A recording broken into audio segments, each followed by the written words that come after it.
Hello, welcome to IndyStar's Election Night Live. Tonight we'll be talking about the biggest races in Indiana as we wait for polls to close in the rest of the state. I'm here with our two Statehouse reporters, Kayla Dwyer, Brittany Carloni, and our senior government accountability reporter, Hayleigh Colombo. We'll be talking about the governor's race, U.S. Senate race, presidential race, all the way down to school board races tonight over the course of the next hour as we wait for results to come in. So everyone, I'll start with you, Brittany. What races should we be watching tonight?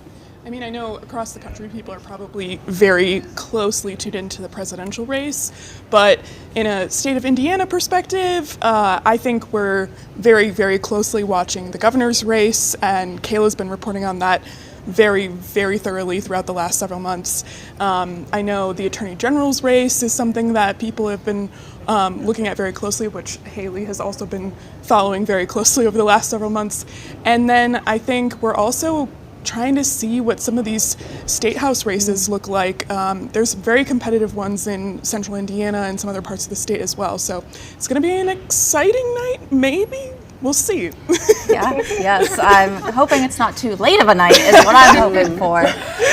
Obviously the governor's race, which you mentioned, is one that we are watching here. Democrats haven't won a statewide office since 2012. Can they win one this year, whether it's the governor's race or the AG's race or some other race? Kayla? You know, I wouldn't have said this like 2 months ago, but I think if they have a shot at any of the statewides, it's governor. And that said, I still don't think it's the most likely scenario, but it's the one statewide race where there are a set of unique conditions that lend them some kind of path if things break their way. There's a libertarian candidate who is a proven vote getter, Donald Rainwater. He overperformed in the 2020 election for governor. There's a controversial lieutenant governor candidate on the Republican side, Micah Beckwith, with Senator Mike Braun, who's the Republican gubernatorial nominee.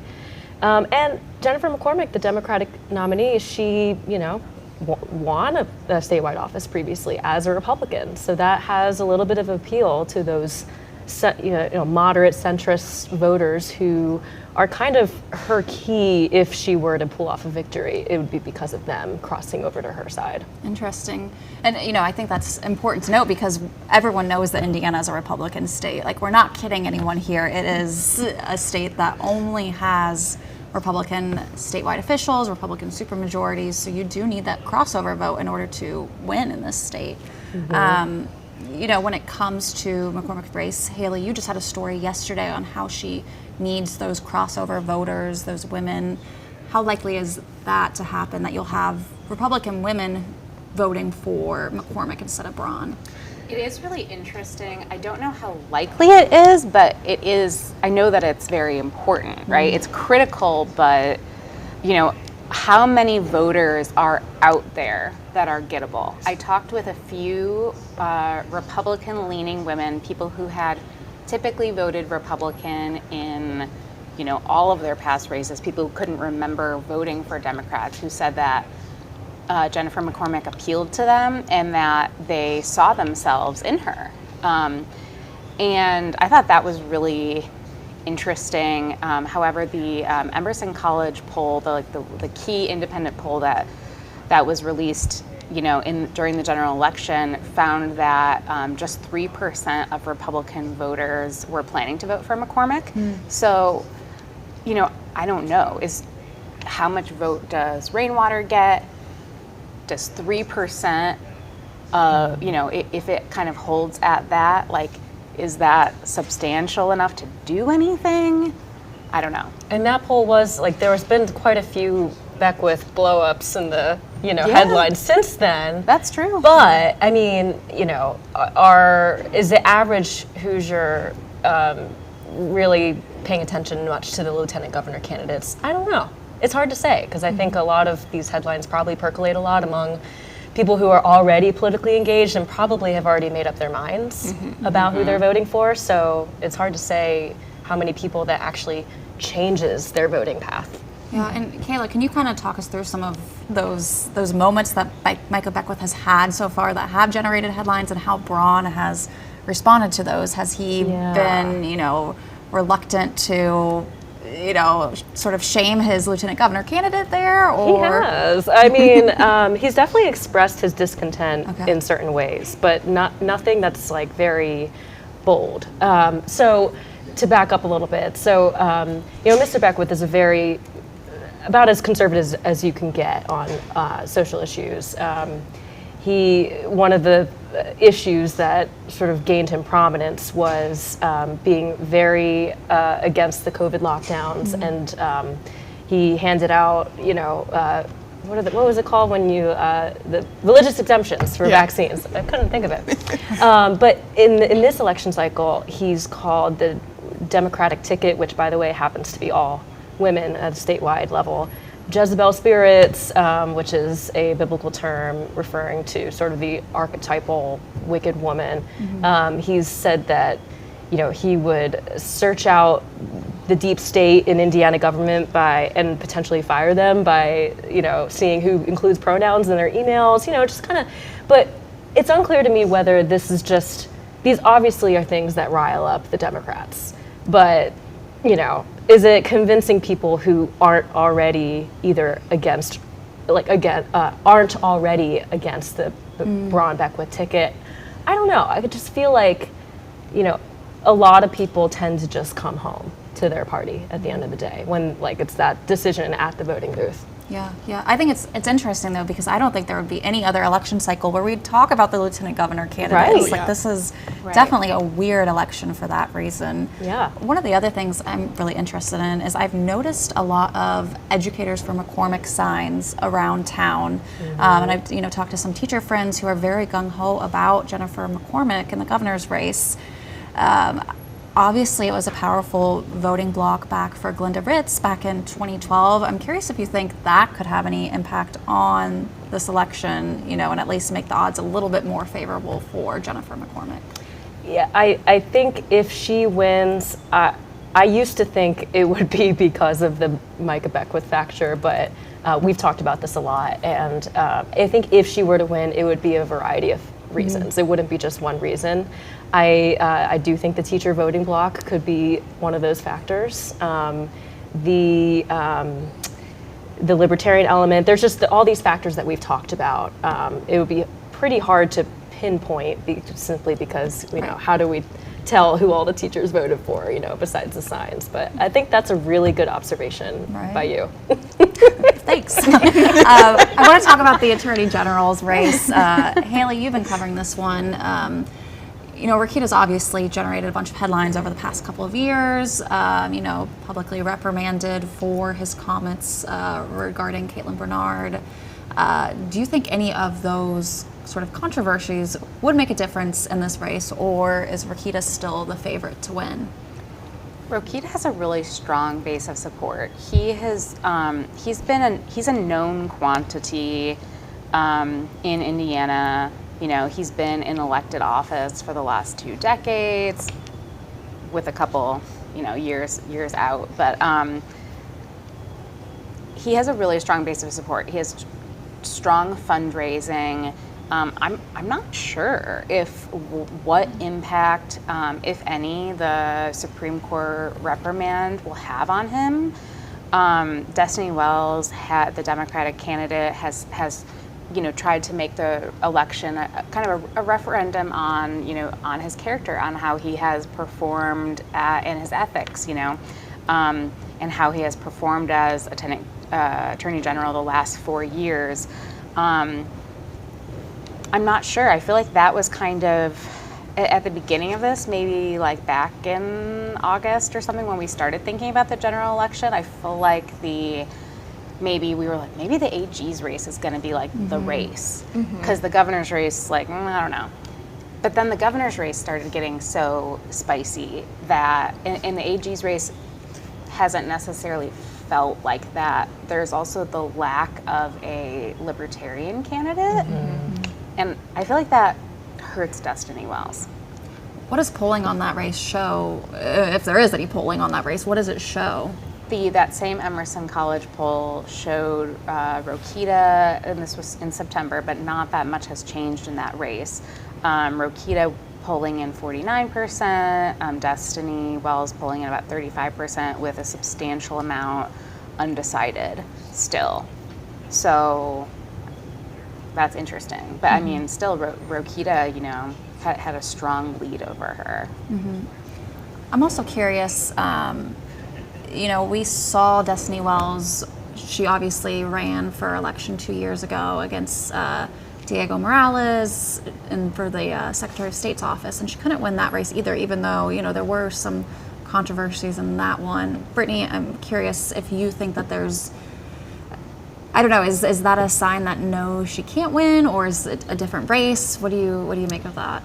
I mean, it is one of those things where she's been the candidate in these last two elections who has gone up against opponents who should be maybe flawed candidates, but I think Hayleigh made some good points that I think voters' attention spans are really short when it comes to some of these controversial issues, and like for Attorney General Rokita, the Supreme Court complaint is like close to a year old now, or the reprimand is close to a year old now, and for Diego Morales 2 years ago, it's one of those things where people have very, very deep party loyalties at this point in our political culture that I think it takes a lot for somebody to even cross and not vote straight ticket. If you're going into a ballot as a Republican, there's got to be some crazy large thing that makes you say, yep, I'll vote for this person. So that's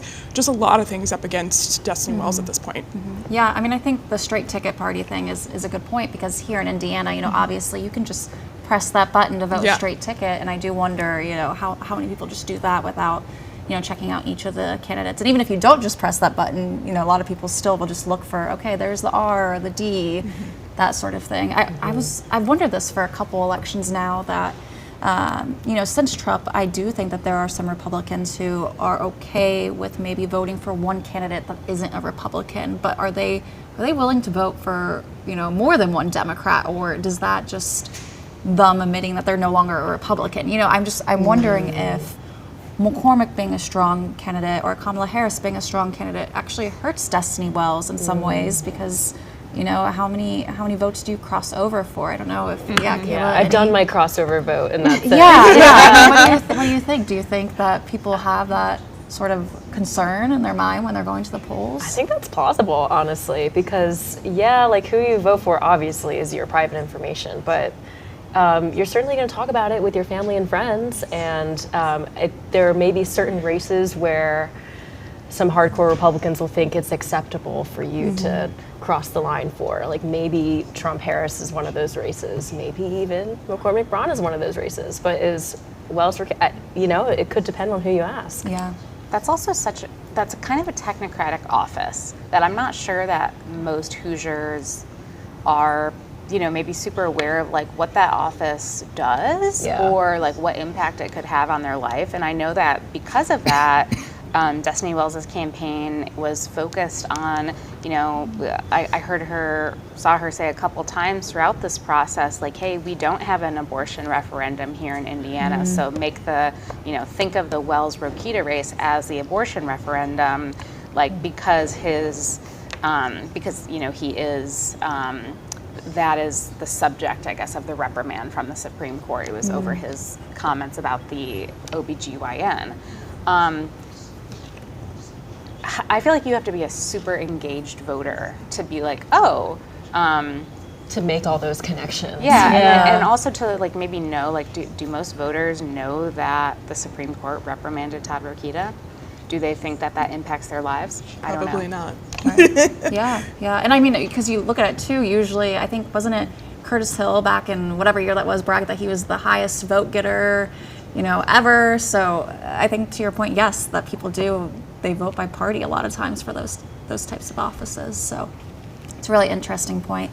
I do want to talk about, you know, a little bit down ballot, state house races. You know, Brittany, obviously they haven't gotten as much attention to some of these races, but they're still really, really important.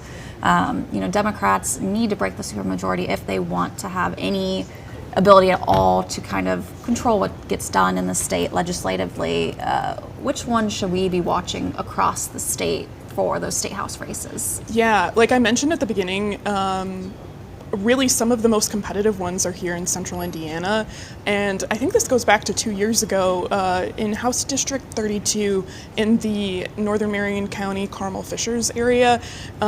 Victoria Garcia Wilburn, who's a Democrat, she's running for re-election, and 2 years ago was not a great year for Democrats, despite the near total abortion ban, that special session and that being signed into law. But she won that year, and Hamilton County is a place that Democrats have been looking at for years as a way to chip away at the supermajority, just because of how the demographics growing there.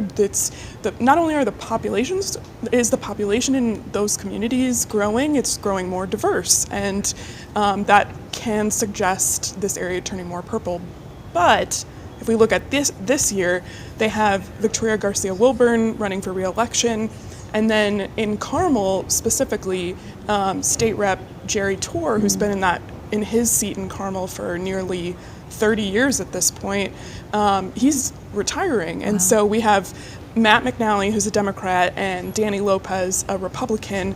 Those two are they've been in a very heated campaign to take on that seat. And I think that election there, given how Carmel has also had some potential purple voting over the years, could really tell a lot about Hamilton County and could be maybe a little bit of a wave if that flips blue to helping Democrats chip away at those things. Yeah, but they need 4 seats. They do. I'm curious.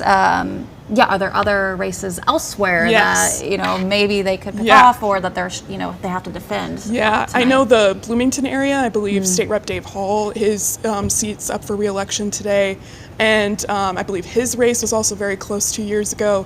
And down in southern Indiana, the Jeffersonville area, former State Rep Rita Fleming, who resigned this summer, her seat is up, and the woman who replaced her, Democrat Wendy Dant Chesser, is in a very tight contest down there as well, with the Republican who ran 2 years ago and a Libertarian candidate. So some of those seats in other parts of the state are also going to be something to watch.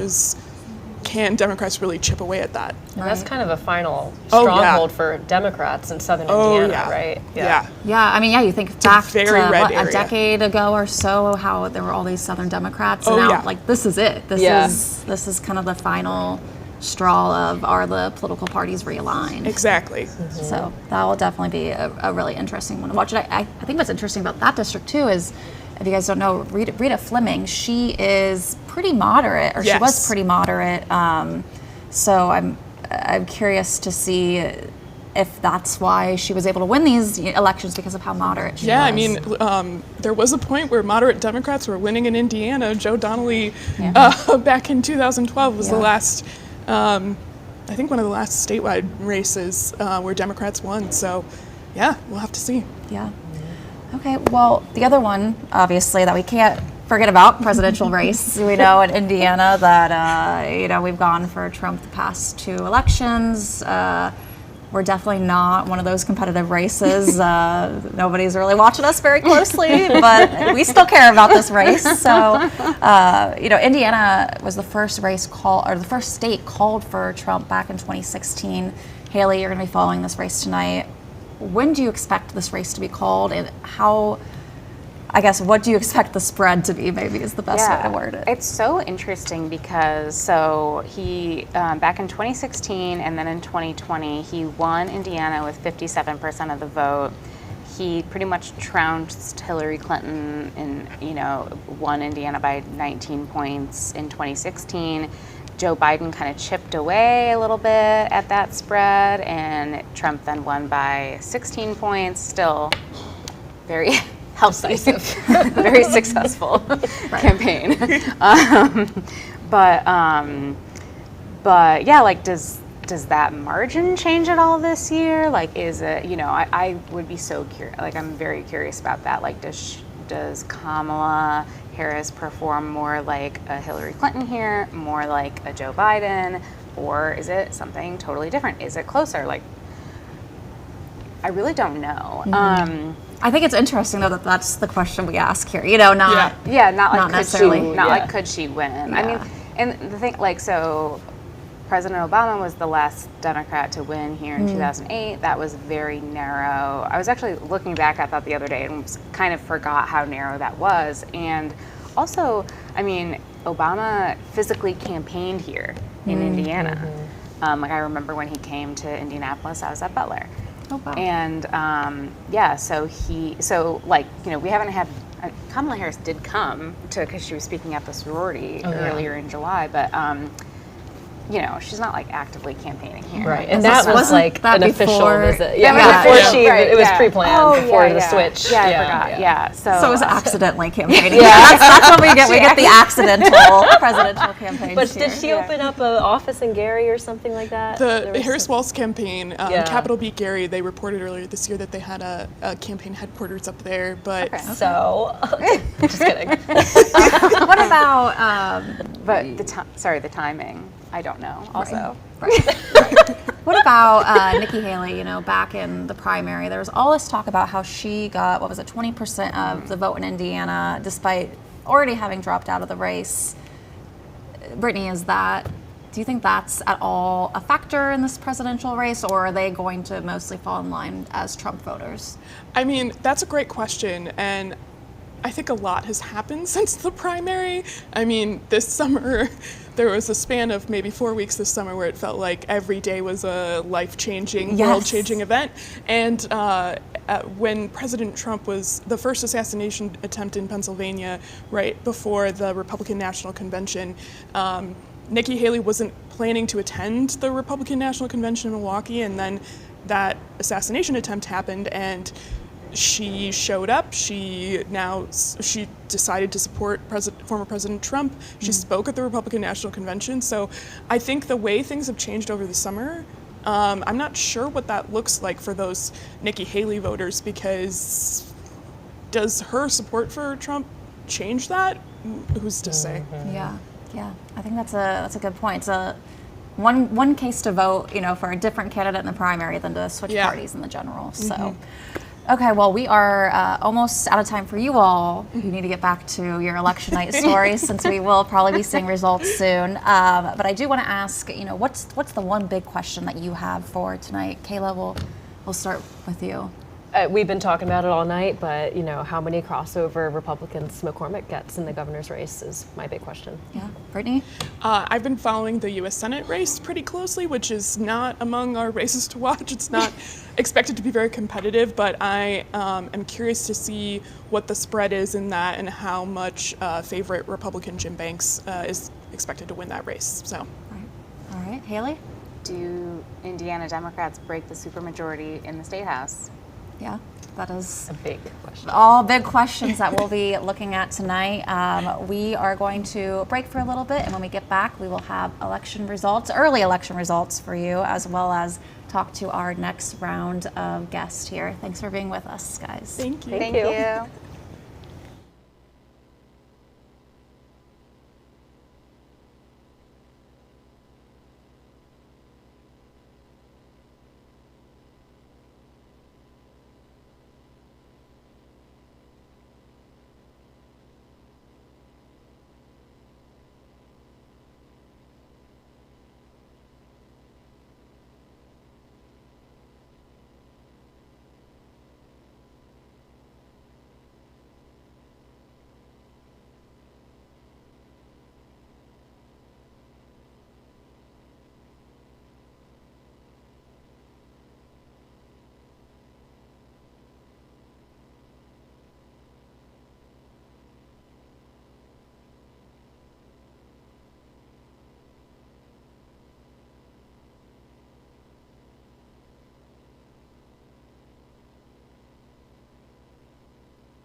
Welcome back to IndyStar Election Night Live. We are starting to get some super early election results in. Let's take a look at those before we continue on with our panelists. And the U.S. Senate race, we have Jim Banks in the lead with 62% of the vote, with Valerie McRae with 36% of the vote. Down in the governor's race, Mike Braun, the Republican, has 66% of the vote, and Jennifer McCormick has 28% of the vote.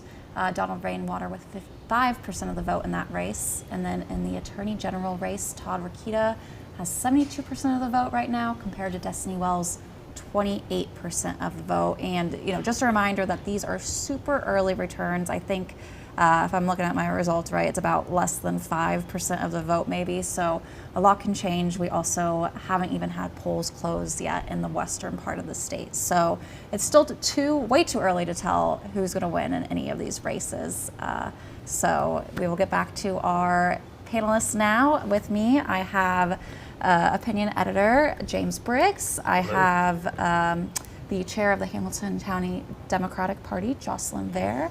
And then I have Chris Mitchum, who is the president and co-founder of Vance Mitchum Public Affairs, speaking as our Republican tonight. So thank you guys for being here instead of just staring at your screens at home waiting for results and willing it to be quicker. You can doom scroll on this live stream. Yes, yeah, right.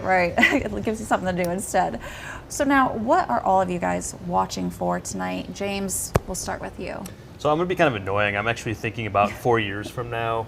I don't think Jennifer McCormick, the Democrat, is going to win the gubernatorial race tonight, but if she can come close, 5% or so or less, I think that would be just a really, really encouraging night for Democrats. And then if you look 4 years ahead, all of a sudden you have a scenario where Mike Braun and Micah Beckwith are probably an unpopular duo atop the Republican ticket if they're both on it again.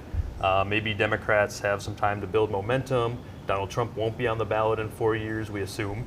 And so it's just a much different environment. And I think there's a chance that tonight could sort of kickstart a faster recovery for Democrats than I might have expected a few months ago. I think Jennifer McCormick has run a really, really strong campaign, surprisingly strong. And it's not been so strong for Mike Braun and Micah Beckwith. A lot of distractions on that side, and I think that's sort of indicative of how a Mike Braun administration might go. So just really curious how close Democrats can come tonight in that race. Yeah. Jocelyn, what about you? I'm excited, first of all, to see turnout, because in Hamilton County, we've had just great turnout. I'm very curious to see if we'll have all-time record high turnout. Wow. In Hamilton County. Our lines were long but full of enthusiastic, informed voters. So I'm excited about that. And then I'm looking forward to the surprises, because nothing in this election cycle has been conventional. Nothing has gone according to expectations. So I feel like there are some surprises there. And I know, James, you're looking at, hey, what has always been? And I'm looking at what could be and what could be the surprises ahead of us. This has been an extraordinary election cycle, and it's captivated a lot of attention of voters who want to have their voice heard, especially women voters. Yeah. So I live in Hamilton County, so I was kind of surprised today when I went to the polls, because I was telling my husband all day, I was like, I don't think these lines are going to be that long. I brought my 4-month-old child with me, and I didn't even bring her diaper bag, so I was like convinced these lines were going to be short, and then I show up and it was only a 45-minute wait, but it was, it was kind of nice as a political watcher to see that people were actually enthusiastic enough that there was a line at the polls. So I completely agree with you that I'm hoping we have good turnout, across the state. So, Chris, what about you? What are you watching for tonight? Sure. Thanks. First, thank you for having me. Yeah. I appreciate you guys inviting me on. And to your point, Jocelyn, I voted last week, and same right here downtown, about an hour wait to vote in those lines. My dad voted yesterday, same thing. So I think the voter turnout, if we get a higher number than usual, I think that's when a lot of the fun can start. You get a higher voter turnout, usually that's when a lot of different variables can come into play. But when it comes to what we're watching tonight, obviously the governor's race, I think that might be closer than what people expect. But for me, and as somebody who's in the Statehouse every day, pretty much from January to April this year, I'm really watching the Statehouse races in like the Hamilton County, Boone County area, which I'm sure we'll get to. I think Democrats this year, if not this year, then when in those areas, in my opinion. They've really been kind of saying since 2020 they're trying to take advantage of the demographic changes up there and things like that. But in reality, they're having a hard time getting, within 4 or 5 points in a lot of those races the past couple years, and if in their effort to try to flip the Statehouse and the supermajority. I'm really watching those just because you don't have as many incumbents up there this year as you did last year as well. So for me, they might actually have a shot at flipping those seats this year, but I'm sure we'll get into that more, but that's something I'm certainly watching. Yeah. I think that's definitely really interesting races up there, because it's kind of like when you don't have an incumbent, you have a blank slate almost. Absolutely. So you really can see where people's true loyalties actually lie up there in Hamilton And again, County. about surprises, right? These have been very competitive races, very aggressive races, very proud of all the candidates working hard and really proving something new is happening in Hamilton County when we're talking about Democrats being competitive for state house seats. And races we don't really have a lot of solid information on where they stand right now too. So there's a lot more opportunity for surprise there, I think, too. Right. Now, obviously, we have to talk about the governor's race. Both national Republicans and Democrats have pumped millions into I think it's $2 million each into that race. So obviously, it's one that they're interested in. Chris, I'll start with you. What do you think the spread would be on that race? How close is it actually going to be? Yeah, so I just mentioned how it might be closer than what a lot of people think, but in my opinion, this idea, I do think Trump, kind of the headwinds of Trump, is going to help most down ballot races here in Indiana, just because I think this idea and kind of I think what's been a Democrat talking point, especially on the national level for a lot of the time, is, hey, if you vote Republican, if you vote for Trump, that might be, the end of democracy as we know it, right? And I don't necessarily subscribe to that, and I don't think a lot of Hoosiers outside of kind of the Marion County circle subscribe to that either. So I would assume that with that Trump headwind, and you even saw it, I was surprised in the very, very early results that, Braun had a bigger lead than a lot of the other guys did. So I would expect, me personally, double digits. It might be lower double digits now versus, higher double digits or something like that. But I do agree that Jennifer McCormick ran a good race. But I think when it comes to what Hoosiers believe in, those kitchen table issues, I think Braun lines up with a lot of those, and I still think he comes out double digits tonight. I think, to your point on Trump, too, if you think about where we were 8 years ago, we thought John Gregg was going to be our governor and Evan Bayh was going to be our senator, and it really seems like when Trump has been on the ballot in Indiana, it drives out a lot of irregular voters who tend to vote on the Republican side, and has really helped, as you said, a lot of those down ballot races. Yeah, and to that point, I think, John Gregg, whenever he ran against Holcomb in the infamous 100-day campaign, I think he still lost by 6, I think it was. So, if you want to take that as you had a very unpopular Mike Pence, you got this new guy coming in who's trying to get to know the whole state in 100 days, and you still win by 6. I think there were a lot of factors back then. It's a different state now, but back then that really would have made Democrats confident. And now, you have, I think a really solid governor candidate. Excitement may be lacking in that sphere, but when it comes to, again, the kitchen table issues, I think that's where people are going to put their vote. Yeah, but it's a whole different environment now, and there's no doubt in Hamilton County and across the state, enthusiasm for Trump has not increased, it has decreased. We are seeing Republicans, friends that have always voted Republicans, take a look at Democratic candidates, because just like Jennifer McCormick, they feel that the Republican Party has left them, and they feel more affiliated with the Democrats, who are speaking about, yes, kitchen table issues, but also these big issues that reflect the ideals and the desires of Hoosiers. So whether it's women's reproductive rights and access to abortion, or just supporting public schools and the economy, these are not only Democratic issues, these are Hoosier issues, and I'm very proud of the race that Jennifer McCormick ran. I watched this, you had a very similar forum before the primary, right? And when I re-watched that just the other day, the world has changed. And we certainly at that moment disregarded Democrats completely. You cannot disregard Democrats today. So what do you think the spread would be? Do you think she has a chance at winning? What would that look like? I am not going to guess, especially as returns are rolling in as we speak. But what is undeniable is she has given Mike Braun a run for his money like no other Democrat has ever proven. And the excitement and enthusiasm for her and her common sense values and her strong voice have been infectious. It's been great. So now, Jocelyn, obviously you're in the Hamilton County area, and we often talk about how the path to a victory for Democrats runs right through Hamilton County. That's just kind of, one of the first places we look at in terms of how do they perform in Carmel, Hamilton County, and so forth. I know the other day on social media, there was an Indianapolis City Council member who does a lot of these numbers analysis, and he found that a path to victory, what it could look like is a 10-point win for McCormick in Hamilton County. That's kind of what she would need per his analysis. I'm curious if you think that is likely. I mean, that's a pretty big flip from. That is a pretty big flip. And again, I'm sorry, but I cannot even guess. I know that is what I would be hoping for. But I'm here to tell you again about just the progression of Hamilton County. Why is all eyes on Hamilton County? Is because it is a county that's really recalibrating to be a bipartisan county. And that takes time, that takes movement little by little.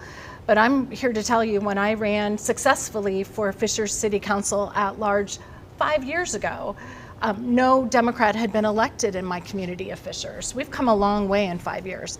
Will Jennifer McCormick win Hamilton County by 10 points? It's very possible, because anything's possible, and she has run a great race. What about you, Chris? What do you think? Do you think, I know even Destiny Wells, Joe Biden, they didn't win Hamilton County as a whole. So can Democrats flip it 10 points the other way? Yeah, so Trump won Hamilton County in 2020. I can't recall the exact number. It was 20 points. Sure, so that's pretty good margin. I take that back. I am so sorry. 2016 was 20 points. In 2020, it was only 7. So Okay. that decreased substantially. So yeah, but I think Good memory there. yeah, right, exactly. But I think that the Hamilton County races are interesting just because, again, I go back to the whole, Democrats have been kind of praising the changing demographics and the influx of young people and, people leaving, Metro Indianapolis, moving out to the suburbs. But we just haven't seen that progress. We haven't seen that in the actual results in 2020 and 2022. And I would honestly think in 2022, particularly with abortion being really hot in that election, right? Dobbs just dropped. If you would see any progression there, it would have been that year. And again, you just didn't. You had a House representative member win up there by 7 points on the Republican side in the heart of Carmel. But this is the first election that the Indiana abortion ban has been in effect. Sure. That is true. And that is why this is one of the premier issues for women, but all Hoosiers. Because in 2022, we hadn't seen the effects of it. It was stalled out. Now we do. Sure. And now it's clear. Yeah, sure. 2022, again, though, on a national level with the Dobbs decision, I think you saw a lot more even outside support going towards campaigns to let people know, like, hey, this is coming down the pipe, even in Indiana. And again, you didn't really see it move the needle all that much. It did move a little bit, but I'm just not sure if that same heat is being felt this year in that county in particular. I think one of the big problems for Democrats too, there just aren't that many Carmels and Fishers. Like if you look at states that have really come up big for Democrats in recent cycles, like Georgia, the Atlanta suburbs, there are just a lot of really well-educated suburbs around Atlanta that have sort of propelled Democrats in that state, and you see some of that here, and that's where Democrats have had a lot of success in Hamilton County.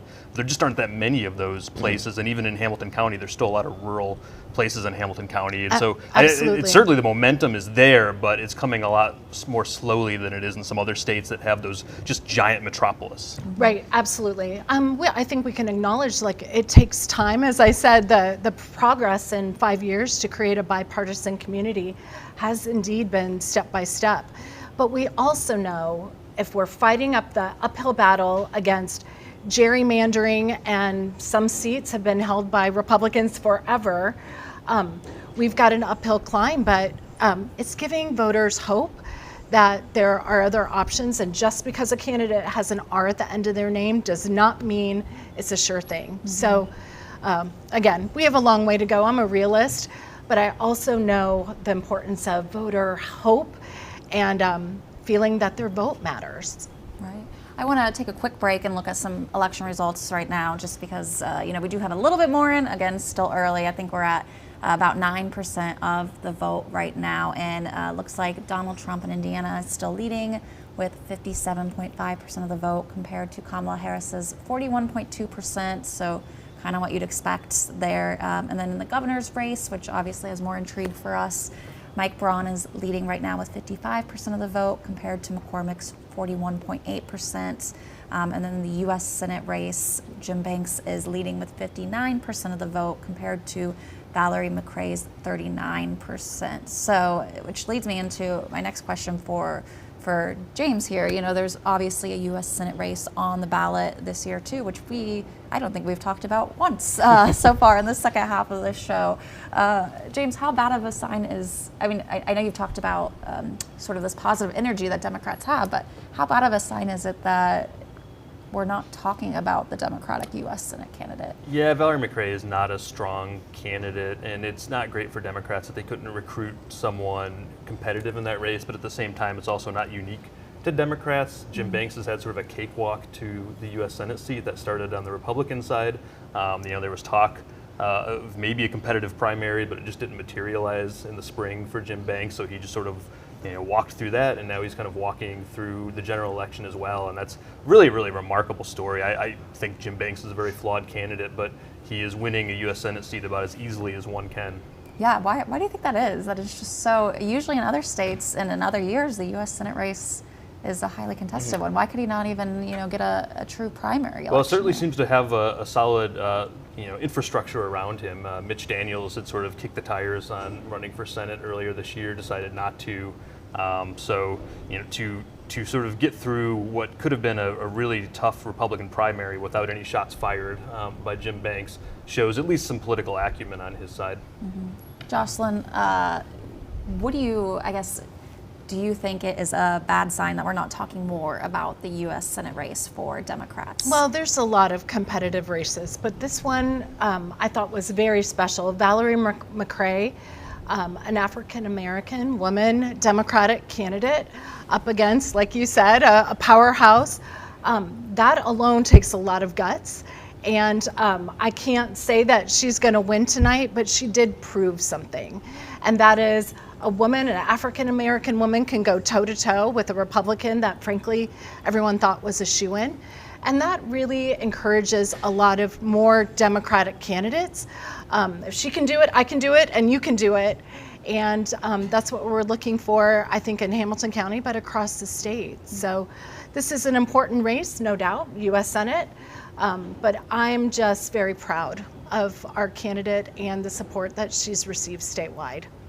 Chris, what do you think? Do you think it's problematic that Democrats couldn't recruit other candidates that might have performed better in this seat? Yeah, I mean, I think we were robbed of a very, very interesting Republican primary. Yes. I will say, whenever Mitch Daniels made the decision not to step in, because I think Mitch Daniels deciding not to step in was also the worst thing that could have happened for Democrats, right? I think if you were on the Democrat side, you have a primary with two very powerhouse candidates, two very well-known candidates that each have a lot of funders and a lot of money to go after each other. I think if you're on the Democrat side, that's what you would have wanted, and of course we didn't get that. So, I mean, yeah, I do agree with you that I think the Democrat Party in Indiana could have done better to support Valerie McRae. And even when it came down to the debate that they had last week, I think it was, where Jim Banks decided not to attend, that's kind of I would say an opportunity to see who really Valerie McRae was. Whenever she was describing some of her positions on different policies, she mentioned that she's for Medicare for all, right? She mentioned that she's for providing citizenship to illegal immigrants in the country. She and kind of a lot of the other far left talking points that even if this was a competitive race, I think Jim Banks, again, going back to my point with Braun of kind of reflecting values that Hoosiers believe, I think even if it did get into a more political, policy-driven discussion, Jim Banks would have emerged victorious then as well. Yeah, it was a boring debate because he didn't show up, right? It's really hard to monologue about your opponent if he doesn't even show up. So yes, I hope in the future we can get more lively debates, but our Republican candidates have to show up. And same goes for Andre Carson and Frank Mervan and those districts. They didn't show up to the things either. So I agree. We need more debates. So where we'd agree. All right, everyone agree. Make it easier to cover too as journalists. Yeah, so, right. I want to talk about the state house races too. We spoke about earlier. Matt McNally, Danny Lopez's race up there in the Carmel area has obviously been the one that's probably drawn the most attention. James, you had criticized Danny Lopez in one of your columns in which you said he, vilified transgender youth. His race should be among the most competitive. Do you think his strategy of touching on that transgender issue is a winning strategy, or does that hurt him up there? I think you can make an argument either way. I would certainly listen to an argument either way, but I think it's probably both his ad and the controversy surrounding it is probably more likely to help him than not. I mean, there's a reason he went with the ad in the first place. I think the research showed him that voters in the district he's running in would respond to that ad. We've certainly seen it as a national strategy for Republicans across the country. Trump has used the transgender issue as sort of a closing argument. Tens of millions of dollars have gone into messaging on that issue, and that's because Republicans have data that shows it's a winning issue. I would be inclined to think it's very likely in this district that Danny Lopez will benefit from not only the ad, but all of the media coverage around it. As I wrote, I thought it was a cruel ad. I thought it didn't speak well of him personally, and he may have some professional repercussions because of it. But politically, I think it's probably more likely to help him than not.